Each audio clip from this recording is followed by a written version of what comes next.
Bonjour, le 8 juin marque la journée de l'océan. À quel point l'océan et l'environnement sont-ils importants pour l'Afrique? Eh bien, dans la plupart des pays africains, le capital naturel représente entre 30 et 50% de la richesse totale. L'harmonie entre le milieu naturel et l'homme est donc primordiale. Aujourd'hui, portons notre regard sur la vie des tortues qui vivent sur cette planète depuis déjà 250 millions d'années. À travers les conditions de vie des tortues marines, l'homme peut en effet apprendre davantage sur les conditions écologiques naturelles de l'océan. Premier arrêt, le Ghana, un pays riche d'Afrique occidentale et plus précisément le port de Tema, plus grand port du Ghana auquel la Chine a participé lors des phases d'extension. Mais en raison du manque de sensibilisation à la protection de l'environnement, les filets de pêche remontés par les pêcheurs locaux sont souvent remplis de sacs en plastique, de canettes, aussi d'autres déchets, qui non seulement affectent la mise en œuvre du projet, mais constituent une menace pour les tortues marines. Et pour faire face à cette situation, China Harbour Engineering Company, qui a participé au projet de construction, a établi une base d'éclosion des tortues marines en novembre 2017 et a embauché des écologistes professionnels locaux pour collecter des œufs pondus par les tortues marines sauvages le long de la côte, avant d'effectuer bien sûr une incubation centralisée dans la base d'élevage.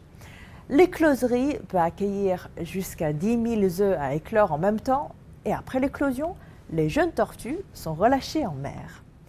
Après ce petit voyage au Ghana, partons tout de suite vers l'Est, direction la Chine, où l'intégration de la technologie et de production de l'électricité contribue à la protection des tortues de mer.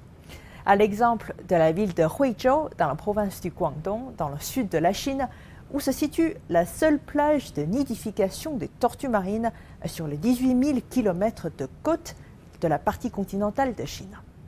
Et si l'on appuie sur les méthodes de reproduction naturelle, le taux de survie des tortues marines n'est qu'environ 1 pour 1000.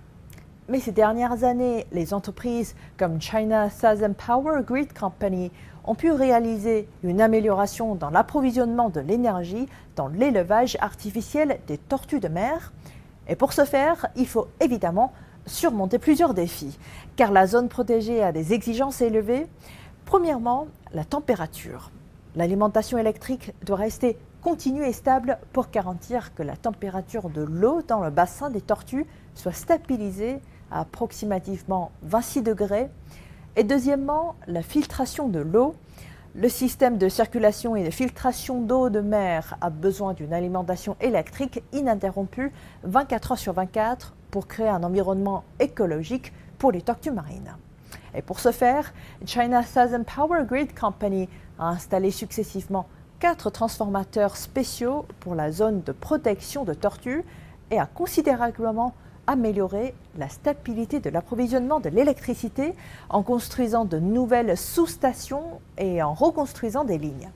Alors que la famille des tortues marines s'agrandit, le nombre de touristes accueillis dans la ville de Huizhou augmente également d'année en année. Et quant à l'industrie des services touristiques, elle est devenue en effet l'épine dorsale de l'économie locale. Du port de Tema au Ghana à la ville de Huizhou en Chine, de la protection des tortues marines à la promotion de l'économie locale, la technologie et la philosophie chinoise de l'harmonie entre l'homme et la nature en dit long sur le développement.